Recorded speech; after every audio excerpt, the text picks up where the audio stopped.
Hola chicos, quien les habla en esta ocasión es Kevin Soraluz Farías, médico gastroenterólogo del Servicio de Gastroenterología del Hospital Almanzor. El tema que me toca exponer a continuación es hemorragia digestiva alta desde la perspectiva del médico general, empezando con conocimientos básicos hasta algunos conceptos importantes que tenemos que tener en cuenta para el diagnóstico y tratamiento de esta enfermedad. No quisiera continuar sin antes agradecer al Centro de Estudiantes de Medicina Humana que me ha permitido disertarles esta ponencia con el fin de mejorar algunos conceptos, ¿no? Que los iremos precisando a continuación. Dentro de la agenda que vamos a tratar, vamos a dividirlo en varios puntos, desde introducción, generalidades y definiciones. Posteriormente vamos a ver qué parámetros clínicos son importantes al momento de diagnosticar esta enfermedad, para posteriormente pasar a la etiología, saber cómo se diagnostica y cómo se trata, ¿no? Para terminar con algunas preguntas y conclusiones. Sería bueno siempre contextualizar la enfermedad a partir de un caso clínico, ¿no? Es por eso que les presento este caso clínico de lo más común que se presentan durante las emergencias, este tipo de entidad, ¿no? Este tipo de pacientes. Tenemos a Hugo, que es un paciente de 55 años, ingeniero, con antecedentes de dolor articular crónico, ¿no? Por lo cual toma ingesta, se automedica con AINES a demanda, ¿no? Acude con un tiempo de enfermedad aproximadamente de 2 días, refiriendo vómitos hemáticos y deposiciones negruzcas. Entonces, en ese momento se le examina y se encuentra frecuencia cardíaca de 118, presión arterial de 70/30 milímetros de mercurio, mucosas secas, algo diaforético, y en el examen abdominal encontramos que el abdomen estaba blando, depresible, ruidos hidroaéreos aumentados, y tenía dolor a la palpación epigástrica. Aparte de ello, se le hace un tacto rectal donde se le encuentra melena.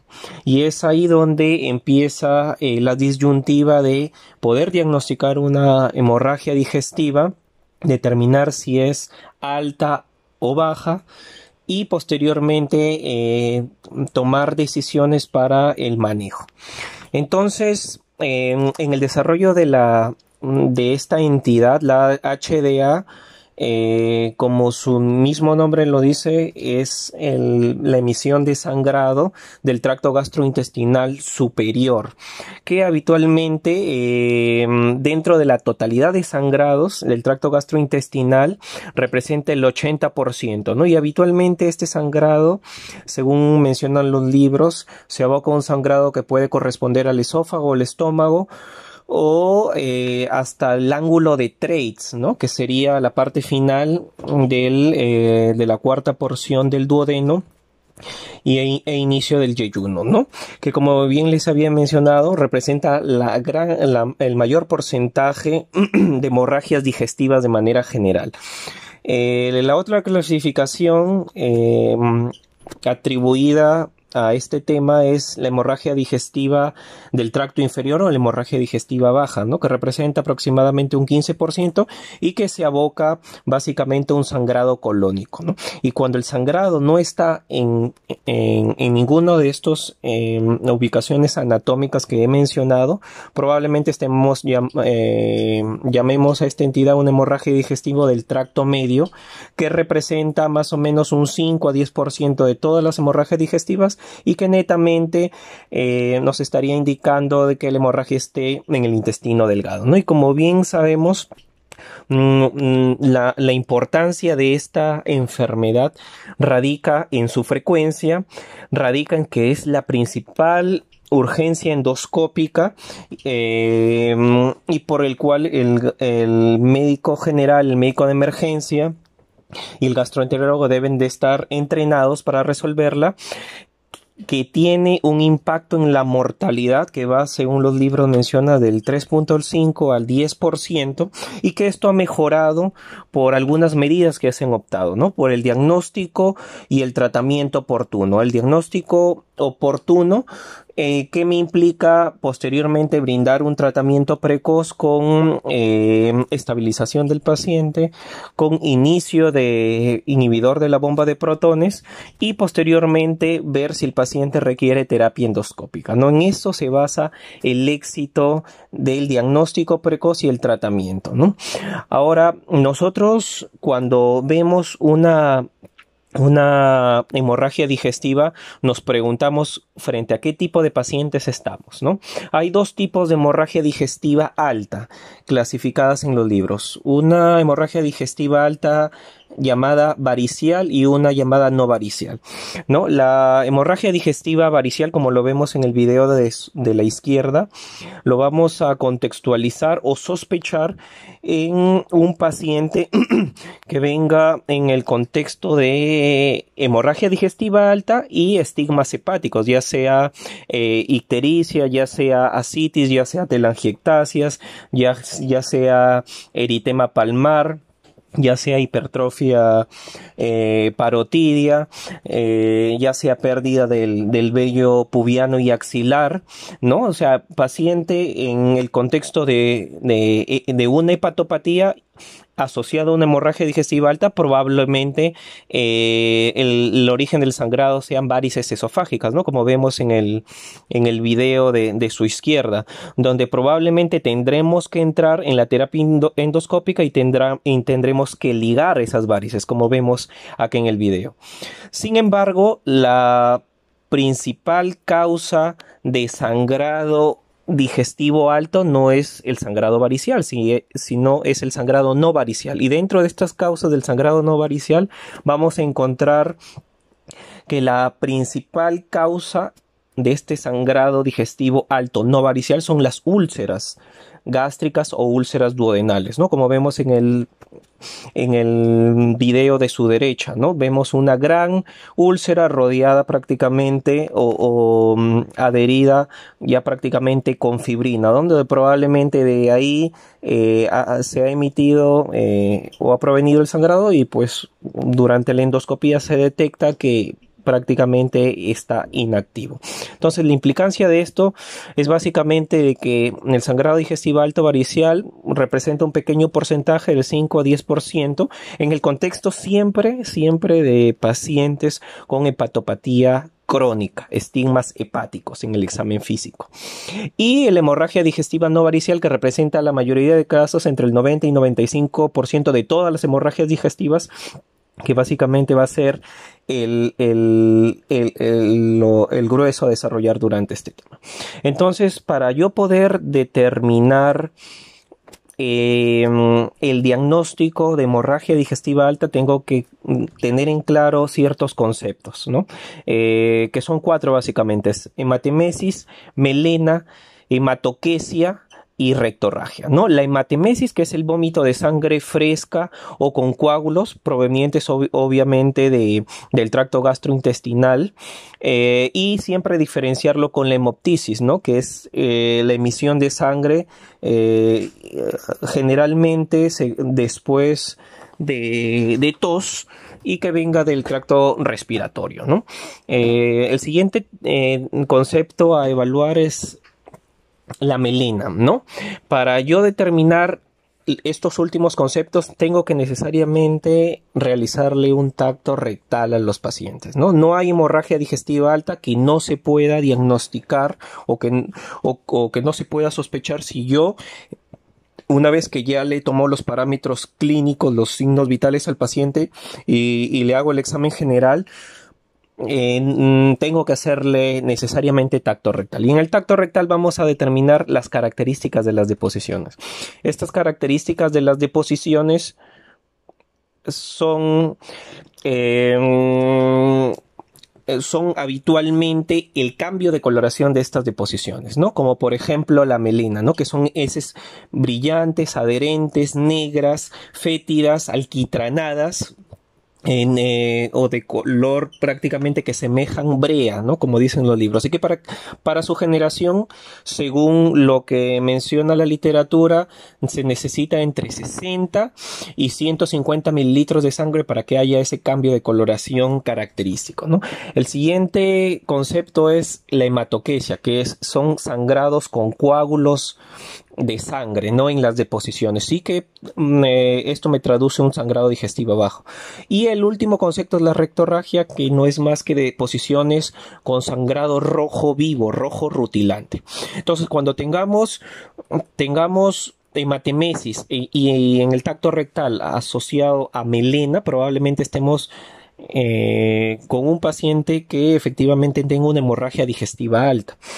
Y si tenemos un paciente que no tiene esas características, pero que tenga hematoquesia o rectorragia, probablemente estemos ante un paciente con hemorragia digestiva baja, ¿no? Siempre contextualizando el paciente y tomándole datos de la historia clínica antes del examen físico, obviamente, ¿no? Entonces, dentro de estos parámetros clínicos, hemos determinado o se ha determinado que en el examen físico hay dos parámetros específicamente que nos importan, que es la frecuencia cardíaca y la presión arterial. ¿Con qué finalidad?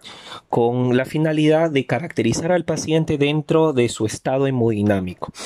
¿Y qué se refiere qué se refiere el estado hemodinámico? El estado hemodinámico implica su estabilidad o inestabilidad hemodinámica secundaria a la pérdida de sangre, ¿no? Y los libros lo han clasificado de acuerdo a la pérdida sanguínea en 4 grados, ¿no? Del 1 al 4, donde vemos que hay ciertos parámetros que se van modificando de acuerdo a la pérdida de sangre, ¿no? Obviamente un grado 4 es el peor contexto clínico y el grado 1 es el mejor contexto clínico para el paciente. Entonces vemos que en el grado 1 el paciente está normocárdico, no está taquicárdico, la frecuencia cardíaca está menos de 100, y en el grado 2 vemos que ya hay un aumento de la frecuencia cardíaca con posterior mayor incremento en el grado 3 y en el grado 4.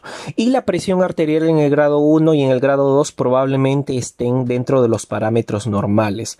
Sin embargo, en el grado 3 y en el grado 4 la presión arterial se encuentra ya disminuida. Entonces, ¿cuándo vamos a hablar de estabilidad hemodinámica o inestabilidad hemodinámica?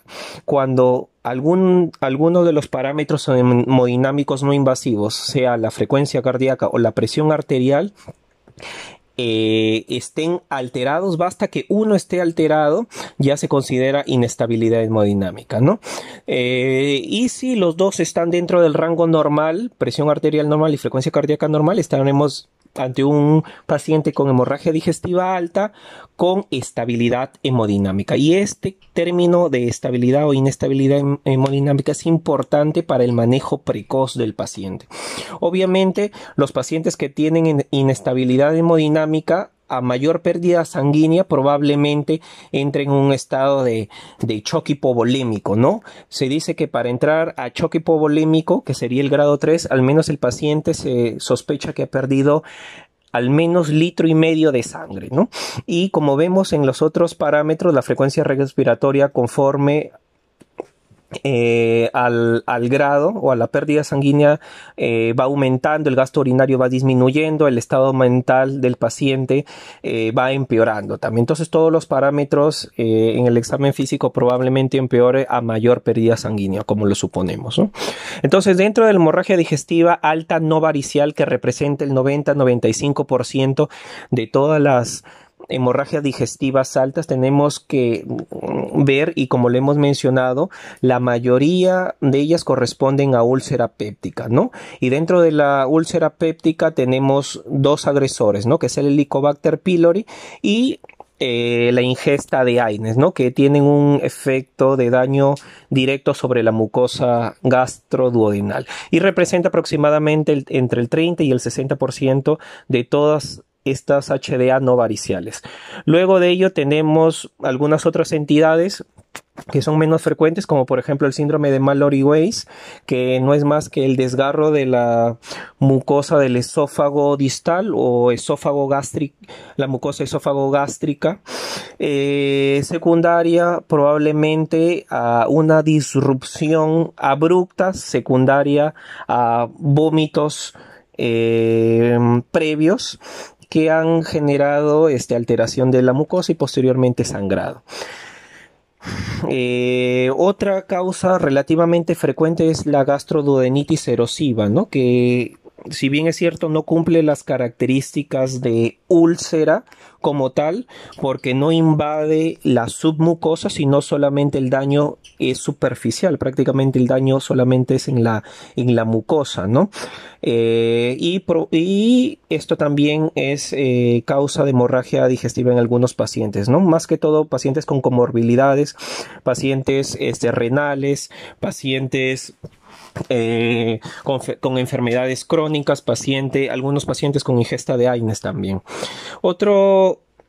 Otras etiologías sobre esto son las esofagitis secundarias a reflujo gastroesofágica, que se relatan en menos cantidad, así como también dejar de lado las neoplasias, ¿no? Las neoplasias malignas gástricas o gastroduodenales o esofágicas, ¿no? Donde el paciente viene habitualmente en el contexto de un síndrome consuntivo, que es un signo de malignidad asociado a una hemorragia digestiva alta, ¿no? Los antecedentes del paciente en cuanto al tema de herencia, cuarto tema de incidencia de neoplasias en la familia también es importante, ¿no? Y la pérdida de peso también es importante como dato añadido. Y tenemos algunas otras entidades que son menos frecuentes, como las angiodisplasias, que son malformaciones vasculares que se pueden dar habitualmente en el estómago, también lo podemos encontrar en el duodeno, en el esófago en menos cantidad, ¿no? Y hay otras causas que son más raras y no las vamos a tratar por el momento, ¿no? Entonces, una vez que yo contextualizo al paciente con hemorragia digestiva, la pregunta es, el diagnóstico, como ya les había mencionado, es habitualmente clínico, idealmente clínico, ¿no? Con la anamnesis por la cual me relata el paciente, los antecedentes del paciente, el examen físico, el tacto rectal, donde habitualmente vamos a encontrar melena, y con esto de acá podemos ya nosotros solicitar una analítica complementaria, ¿no? Podemos solicitar hemograma para ver el nivel de hemoglobinas y plaquetas. Obviamente las plaquetas son importantes para tratar de al menos no agregar o no asociar más datos en pacientes que tengan sospecha de hepatopatía crónica, ¿no? Porque probablemente una HDA con pacientes con estigmas hepáticos o algún estigma hepático y tenga plaquetopenia, probablemente se asocia a de repente una cirrosis hepática, ¿no? Y probablemente encontremos en la endoscopía varices esofágicas, ¿no? Aparte de ello, el grupo y factor, perfil de coagulación importante, porque algunos pacientes vienen con sobreanticoagulación, ¿no? Ya sea porque tienen una trombosis profunda de fondo y requieren anticoagulación, o porque son pacientes cardiópatas de alto riesgo de trombosis arterial coronaria y requieren anticoagulación. Por otro lado, pues dentro de los exámenes básicos, la urea, la creatinina, que es importante también tenerla en cuenta, porque habitualmente la hemorragia digestiva se asocia a disociación urea-creatinina. ¿Qué quiere decir? Que la reacción urea sobre creatinina habitualmente es mayor de 30, ¿no? ¿Y por qué sube habitualmente la urea? Porque la sangre tiene proteínas, y al tener proteínas se absorben en el intestino delgado esas proteínas, y obviamente a la hora de metabolizarse indirectamente la cantidad de urea en la sangre absorbida es mucho mayor, y por lo tanto hay esa disociación, ¿no? Entonces, dentro de los factores pronósticos a tener en cuenta de esta hemorragia digestiva, como toda enfermedad, siempre hay pacientes que van a evolucionar más lento o van a tener mayor tasa de resangrados, ¿no? Y esto de acá de acuerdo a algunos factores de riesgo, como por ejemplo, hay algunos factores clínicos que me dicen que probablemente el paciente vaya con mala evolución en la hemorragia digestiva alta. Como por ejemplo, que sea un paciente geronte, que tenga asociado comorbilidades cardíaca, respiratoria, que tenga cirrosis hepática, que tenga enfermedades neurológicas, que sea anticoagulado, o que venga el paciente desde el inicio con shock hipovolémico.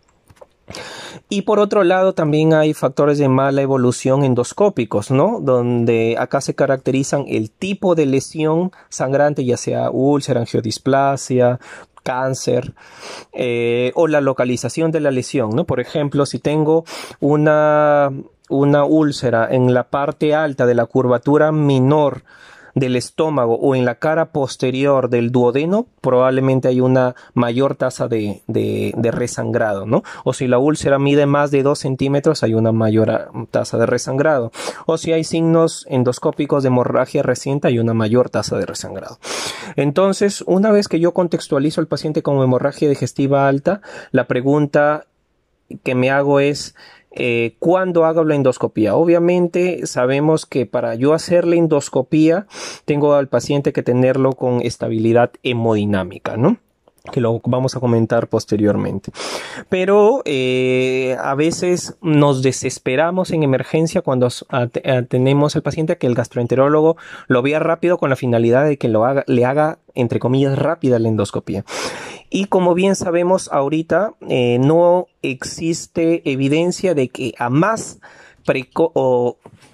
precoz sea la endoscopía, haya mejor evolución del paciente, ¿no? Como lo demuestra este estudio donde caracterizaron a pacientes, a más de 300 pacientes y los dividieron en 4 grupos, ¿no? Un grupo que se le hizo una endoscopía muy precoz, llamada una endoscopía en menos de las 3 horas de admisión en la emergencia, una endoscopía precoz donde los subclasificaron en una endoscopía realizada en las 12 primeras horas o una endoscopía realizada entre las 6 y 8 horas después de la admisión del paciente, y una endoscopía alta diferida, ¿no? O precoz, pero dentro de las primeras 24 horas. Entonces se evaluaron las tasas de resangrado, la tasa de pacientes que requirieron posteriormente cirugía y la tasa de muerte, ¿no? Y lo que se vio al final es que en estos 3 grupos no hubo una diferencia significativa en aquellos que se le hicieron una endoscopía dentro de las 8 primeras horas con respecto a las 12 o 24 horas después de la admisión del paciente. Entonces se concluyó en el estudio que después de la reanimación hemodinámica del paciente y luego de estabilizarlo hemodinámicamente, una endoscopía alta temprana está sugerida hacerla idealmente dentro de las primeras 24 horas, ¿no? No desesperarse. Primero estabilizar al paciente y luego, con calma, dentro de las 24 primeras horas hacer la endoscopía. Pero hubo un subgrupo de pacientes que se benefició más de esa endoscopía, ¿no? ¿Quiénes fueron? Aquellos pacientes que habían llegado con inestabilidad hemodinámica al inicio o sangrado masivo al inicio, ¿no? Aquellos pacientes que vienen con sangrado masivo, con inestabilidad hemodinámica y se les estabiliza rápidamente, ellos pueden hacer tributarios de realizarse una endoscopía precoz, ¿no? Dentro de las primeras 24 horas, ¿no? Si no cabe este término, tranquilamente lo podemos hacer dentro de las 24 primeras horas. Entonces, como ya les había mencionado, lo primero que tenemos que saber es estabilizar al paciente. ¿Y cómo vamos a saber si está estable o está inestable? Solamente con 2 parámetros, ¿no? Con la frecuencia cardíaca y la presión arterial. Si la frecuencia cardíaca está menos de 100 y la presión arterial sistólica está más de 100, probablemente este paciente esté estable hemodinámicamente. Pero si el paciente está taquicárdico, o sea, frecuencia cardíaca más de 100, y la presión arterial sistólica está en menos de 100, o la presión arterial media está en menos de 60, probablemente ese paciente está inestable hemodinámicamente y tenemos que estabilizarlo primero. Eso es lo esencial y el prioritario del tratamiento, ¿no? ¿Cómo lo vamos a estabilizar? En un primer momento se le colocan vías al paciente y se usan expansores plasmáticos, ¿no? Dentro de ellos tenemos los cristaloides. Idealmente lo que usamos en emergencia es una solución salina isotónica.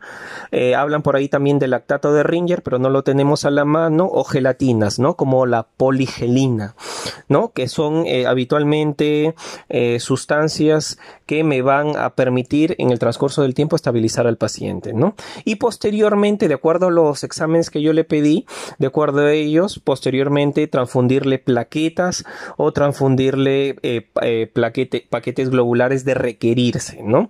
Pero lo principal es primero estabilizar al paciente con suero salino isotónico o expansores plasmáticos, ¿no?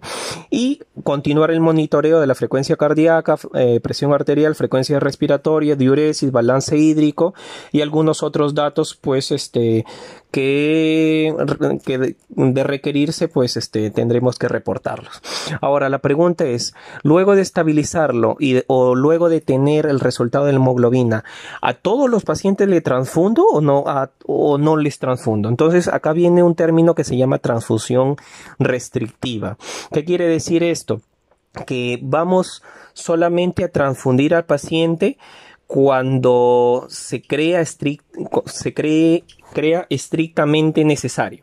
¿Cuándo así? Por ejemplo, en este estudio donde trataron en el contexto de pacientes que se habían metido con hemorragia digestiva alta,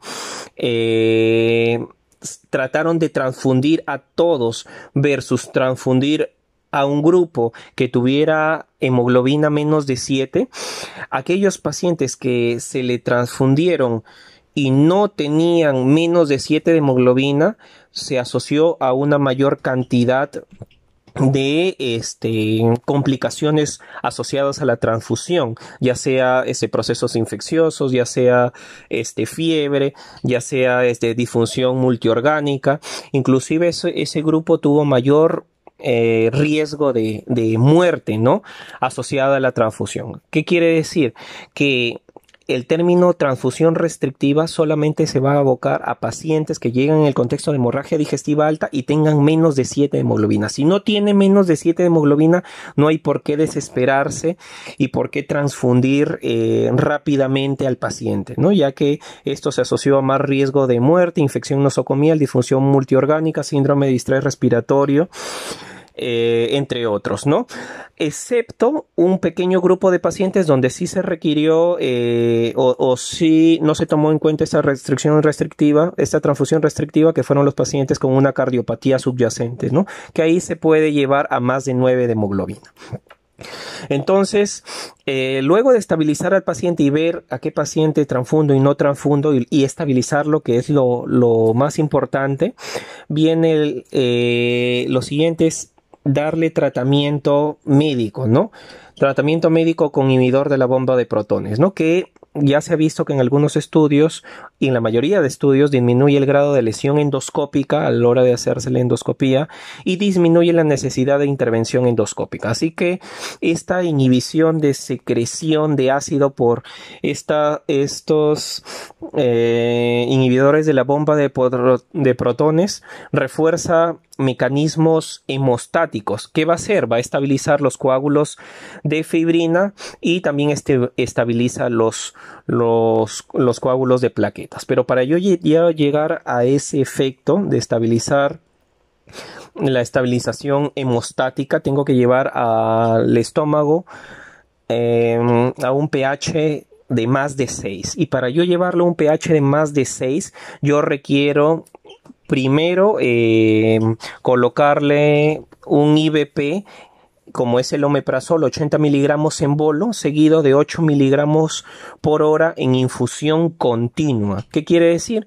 Que si el omeprazol viene de 40 miligramos, probablemente inicie con 2 ampollas de omeprazol en bolo endovenosa, seguidas por, para yo llegar a esta A esta cantidad de infusión requiero colocarle aproximadamente 5 ampollas de omeprazol de 40 miligramos en 250 mililitros de suero salino fisiológico y pasarlo a 10 cc hora. Prácticamente tendré más o menos pasando 8 miligramos de omeprazol por hora y llegaré a este pH para una mayor estabilización en cuanto al tema de coagulación, ¿no? Ahora, es importante usar protrombóticos antifibrinolíticos como el ácido tranexámico que algunos médicos en la emergencia usan. Por ejemplo, esta es una revisión sistemática del uso de ácido tranexámico donde un metaanálisis, donde se incluyeron 30 bases de datos y se incluyeron 5 revisiones sistemáticas y 8 ensayos clínicos aleatorizados, ¿no? Entonces, hubieron ensayos donde estuvieron a favor del ácido tranexámico y otros en contra. Pero ¿cuál fue el problema? Que estos ensayos clínicos y revisiones sistemáticas eran muy heterogéneos, por lo cual no se llegó a ninguna conclusión. Entonces, el ácido tranexámico probablemente disminuya la hemorragia y la mortalidad sin aumentar los efectos adversos tromboembólicos en pacientes con sangrado gastrointestinal superior, pero en realidad faltan ensayos clínicos controlados de alta calidad para tener una conclusión contundente sobre su uso. Entonces, una vez que yo he estabilizado al paciente y decida hacer una endoscopía entre las 12 y 24 horas, tengo que caracterizar la lesión endoscópica, ¿no? Entonces, la finalidad de la endoscopía es primero diagnosticar la lesión y ver si requiere tratamiento o no. Y es por eso que hay una clasificación que de repente ustedes ya la conocen, que es la clasificación de Forres, donde clasifica las úlceras de acuerdo a las características que estén añadidas en esta, ¿no? Y tenemos acá 3 subgrupos, ¿no? Que el primer subgrupo es úlceras con sangrado activo, úlceras con sangrado reciente y ausencia de signos de sangrado reciente, ¿no? Entonces se clasifican en Forres 1A, 1B, 2A, 2B, 2C y 3, ¿no? Como vemos acá, ¿no? Una úlcera Forres 1A es una úlcera con un sangrado en jet, un sangrado en chorro, ¿no? Y que si no se le da terapia endoscópica probablemente vuelva a resangrar dentro de las 48 horas un 55% de estos pacientes con estas úlceras, ¿no? Con esta úlcera con estas características. Una úlcera 1B es una úlcera con sangrado en babeo o resumando sangre, ¿no? Que me indica también que está sangrando activamente. Una úlcera Forres 2A es una úlcera donde veo un vaso visible, carnoso, habitualmente, que en cualquier momento puede sangrar. Una úlcera Forres 2B es una úlcera con un coágulo ahí adherido. La úlcera asociado a un coágulo. Una úlcera Forres 2C es una úlcera donde vemos hematina, como un tejido rojizo, que no es coágulo asociado a la base de la úlcera. Y una úlcera Forres 3 es una úlcera con base de fibrina, ¿no? Que puede ser amarillenta, como lo vemos acá, que no tiene fibrina, o puede ser fibrina blanquecina, ¿no? ¿Por qué es importante clasificarlo según esto? Porque mayor caracterización, probablemente mayor tasa de resangrados. Y es por eso que clasificamos a las úlceras con alto riesgo de resangrado, que son las úlceras Forres 2B para adelante, y las úlceras con bajo riesgo de resangrado, que son las úlceras Forres 2C y Forres 3, que tienen menos probabilidad de resangrado. Y probablemente las úlceras con alto riesgo de resangrado, Forres 1A, 1B, 2A o 2B, requieran necesariamente tratamiento endoscópico. Y esta es la clave de la clasificación. Entonces, dentro del tratamiento endoscópico, en úlceras con alto riesgo de resangrado, tenemos acá varias opciones, ¿no? Dentro del tratamiento endoscópico podemos utilizar clips hemostáticos, como vemos acá en el video, donde a través de clips, algunas de ellos rotables, como vemos acá, podemos cerrar la zona sangrante para mermar el sangrado, obviamente, ¿no? Podemos utilizar otros métodos como inyectarle adrenalina a la úlcera en los 4 cuadrantes y por su efecto de vasoconstricción disminuir el resangrado asociado a la adrenalina a otra terapia endoscópica, como puede ser, por ejemplo, termocoagularla con argón plasma, ¿no? Que también es otra opción endoscópica. Esto es si es un sangrado por úlcera, ¿no? Úlcera péptica habitualmente. Pero si es un sangrado varicial, lo que tenemos que hacer es ligar las varices esofágicas, como vimos en el video del inicio de la exposición. Entonces, si tenemos una úlcera con bajo riesgo de resangrado, probablemente ese paciente evolucione favorablemente y se le puede dar alimentos, se podría decir, iniciar la dieta luego de hacer la endoscopía, y luego de iniciar la dieta continuar con IVP y brindarle el alta, ¿no? El IVP puede irse al paciente de alta vía oral, pero si él es un paciente con alto riesgo de resangrado, obviamente tenemos que brindar terapia endoscópica y hospitalizarlo al paciente, ¿no? Aparte de continuarle el IVP endovenoso. ¿Qué pasa si luego yo de brindarle terapia endoscópica al paciente, el paciente vuelva, a pesar de la terapia endoscópica, a sangrar? O sea, tenga un fracaso de la terapia endoscópica. ¿Qué es lo que voy a hacer? Probablemente haga una nueva endoscopía para ofrecerle una nueva terapia endoscópica, y acá tengo dos opciones más, ¿no? El paciente puede evolucionar favorablemente y ya no sangrar y posteriormente, según su evolución, darle de alta, o esta terapia endoscópica puede otra vez fracasar, y para eso, si fracasara nuevamente, podemos obtener ayuda a través de radiología intervencionista, realizándole embolización percutánea a través de la arteria de donde esté sangrando, o en todo caso paciente tendría que ir a cirugía, ¿no? Por la recidiva del sangrado posterior a la terapia, a 2 terapias endoscópicas. Entonces, retomando el caso clínico, vemos acá que teníamos a Hugo, un paciente de 55 años que tenía dolor articular crónico, por la cual consume AINES a demanda y acudía por un tiempo de enfermedad de 2 días asociados a vómitos hemáticos, o sea, hematemesis y deposiciones negruzcas, ¿no? Que se corroboró al tacto rectal que era melena, ¿no? El paciente estaba taquicárdico, hipotenso. Entonces, ¿qué quiere decir esto? En la resolución del cuadro clínico, que el paciente ingresó con una hemorragia digestiva alta con inestabilidad hemodinámica, ¿no? Hipotenso, taquicárdico. Entonces, en la resolución de este caso clínico, el paciente, luego de llegar al diagnóstico, ¿qué es lo que se le tiene que hacer como primera medida? Estabilizarlo, ¿no? A Hugo se le estabilizó, se le colocó poligelina y se le colocó cloruro de sodio endovenoso, ¿no? A chorro, 300 centímetros cúbicos de cloruro de sodio endovenoso a chorro. Y posteriormente se le tomó su analítico, ¿no? Fue O positivo, la hemoglobina era 6 gramos por decilitro, los plaquetas 450.000 normales, y la coagulación también estaba dentro del rango normal. Entonces, ya con esto, al paciente, la pregunta es, ¿requiere transfusión o no requiere? Sí, porque está a menos de 7 de hemoglobina, ¿no? Entonces se le transfundieron 2 paquetes de sangre y se le inició omeprazol endovenoso en infusión.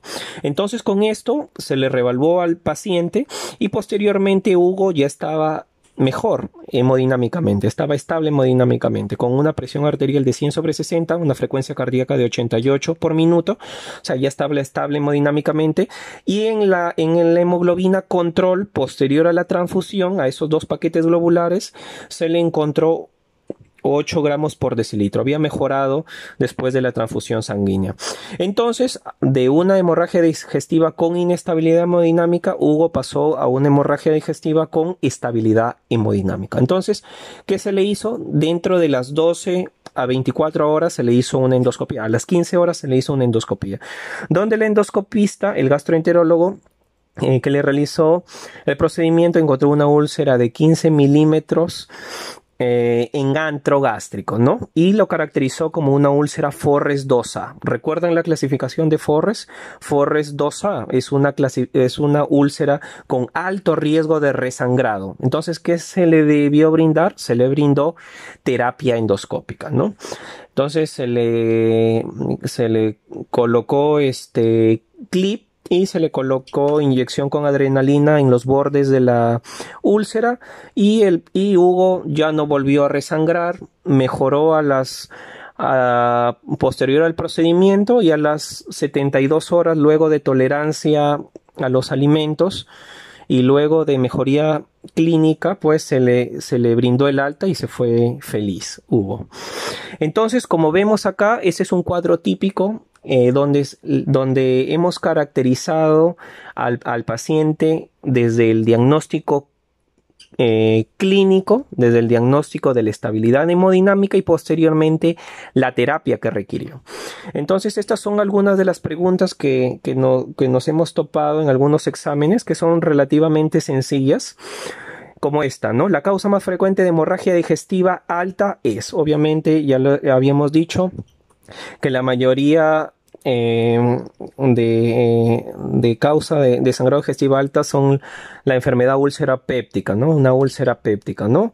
Que representa aproximadamente entre 30 y 60% de todos los sangrados digestivos altos, ¿no? Y acá vemos que las varices, en realidad en polo superior del estómago, se llaman varices gástricas aisladas, que son raras. Los tumores no son tampoco frecuentes, traumatismo mucho menos, y el prolapso de la mucosa gástrica, que se llama GABE, tampoco representan causas raras de hemorragia digestiva alta, ¿no? Esta es otra pregunta. Un varón de 46 años que acude a emergencia por lipotimia posterior a hematemesis y melena, de aproximadamente 800 centímetros cúbicos. Al examen físico, el paciente está taquicárdico, pálido, hipotenso, con sudoración profusa, ¿no? O sea, el paciente está inestable hemodinámicamente. El hematocrito es 18%, entre 3 más o menos, que es el aproximado de hemoglobina, sería más o menos 6 gramos por decilitro de hemoglobina, ¿no? ¿Cuál es la indicación inmediata más adecuada? ¿Será hacerle una endoscopia alta? No, si está inestable hemodinámicamente, ¿qué tenemos que hacerle? Es colocarle vías y estabilizarlo hemodinámicamente con cristaloides o expansores plasmáticos, ¿no? En este caso, la única alternativa que sería la más adecuada sería solución salina, suero salino fisiológico a chorro, ¿no? Con esto lo estabilizamos, le pedimos sus exámenes y con calma le iniciamos IBP y posteriormente llamamos al gastroenterólogo para que evalúe el caso y le haga su endoscopia, ¿no? Esta es otra pregunta, ¿no? Varón de 66 años que acude a emergencia por cuadro de melena. Melena solamente. En el examen físico, una frecuencia cardíaca de 80, frecuencia respiratoria de 18, presión arterial de 110/70, y vemos que acá en los parámetros hemodinámicos el paciente está hemodinámicamente, o sea, melena y con estabilidad hemodinámica. Es una hemorragia digestiva con estabilidad hemodinámica, ¿no? Entonces vemos que el paciente está ictérico, hay matidez desplazable en el abdomen, o sea, tiene estigmas hepáticos, tiene la hemoglobina en el examen 8.5, plaquetas bajas, plaquetopenia 78.000. Entonces es un paciente probablemente con una hemorragia digestiva alta con estabilidad hemodinámica y estigmas hepáticos, ¿no? Probablemente sea una cirrosis hepática con una hemorragia digestiva, ¿no? Y a esto lo que primero tenemos que pensar es que esté sangrando de las varices esofágicas, ¿no? La pregunta es, luego de estabilización, ¿cuál es el tratamiento probable que se le instaure al paciente? Esto no lo hemos hablado, pero es una pregunta que podríamos responder tranquilamente, porque para las hemorragias digestivas altas variciales, lo que se le hace habitualmente luego de estabilizar al paciente es brindarle un análogo de la somatostatina endovenoso, que es el octreotide, y luego de esto endoligarlo al paciente, ligar las varices esofágicas, ¿no? Acá hay dos alternativas: ligar las varices esofágicas o hacer las dos cosas, ¿no? Lo más efectivo es colocarle un análogo de somatostatina y ligar las varices esofágicas, que sería la respuesta correcta, ¿no? Entonces, la clave en el manejo del paciente con hemorragia digestiva alta no varicial, o sea, probablemente por úlcera péptica, ¿qué es? Estabilizar al paciente, brindarle terapia con IVP, idealmente el omeprazol, que lo tenemos a la mano, y brindar tratamiento endoscópico de requerirse, ¿no? Entonces, todos estos conceptos deberíamos de tenerlo en cuenta. Entonces, dentro de las conclusiones, tenemos que la hemorragia digestiva alta representa la principal emergencia gastroenterológica. Por eso es que tenemos que tenerla en cuenta. El diagnóstico netamente es clínico, ¿no? Anamnesis, examen físico y no olvidarse nunca del tacto rectal, ¿no? Para determinar si tiene melena o tiene alguna otra característica sus deposiciones. Muchas veces en emergencia nos hacen interconsultas por pacientes con sospecha de hemorragia digestiva alta. Llegamos, el paciente está tranquilo o el paciente llega en el contexto de anemia crónica, le hacemos tacto rectal y tiene deposiciones amarillentas. Probablemente ese paciente no esté sangrando activamente, ¿no? Y no sea una hemorragia digestiva alta. Tenemos que determinar también la estabilidad hemodinámica del paciente, que ya lo habíamos dicho, ¿no? Dos parámetros: frecuencia cardíaca y presión arterial. La enfermedad úlcera péptica es la primera causa de esta hemorragia digestiva alta, ¿no? Y la primera medida fundamental es, luego del diagnóstico, ver si el paciente está estable o no estable. Y si está inestable, debemos estabilizar al paciente. Para luego de estabilizar al paciente y haber iniciado tratamiento con IVP endovenoso, tenemos que confirmar el diagnóstico con la endoscopía alta, teniendo en cuenta que ya iniciando la IVP reduce la tasa de algún tipo de tratamiento endoscópico, ¿no? Usar la finalidad de uso de omeprazol inicialmente es disminuir la tasa de tratamiento endoscópico, ¿no? Para posteriormente en la endoscopía determinar si el paciente requiere algún tipo de tratamiento endoscópico. Recuerden, ¿no? Solamente los pacientes que tienen úlceras con alto riesgo de resangrado, ya sea úlceras 1A, 1B, 2A, 2B, probablemente requieran tratamiento endoscópico. Pero si son úlceras Forres 2C o 3, probablemente no requieran tratamiento endoscópico y luego de estabilización se pueden ir de alta, ¿no? Entonces, eso fue todo. Acá les dejo mi correo, mi número de celular.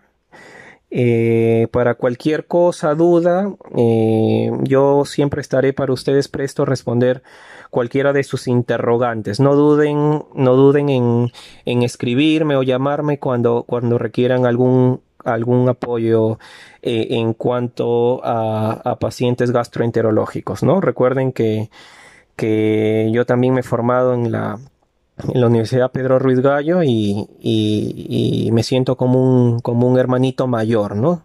Tratando de apoyarlos en lo que pueda y me van a tener al menos en los días que esté disponible, me van a tener para orientarlos en lo que yo pueda, ¿no? Y así complementar algunos conocimientos básicos que nos ayudan a tomar mejores decisiones.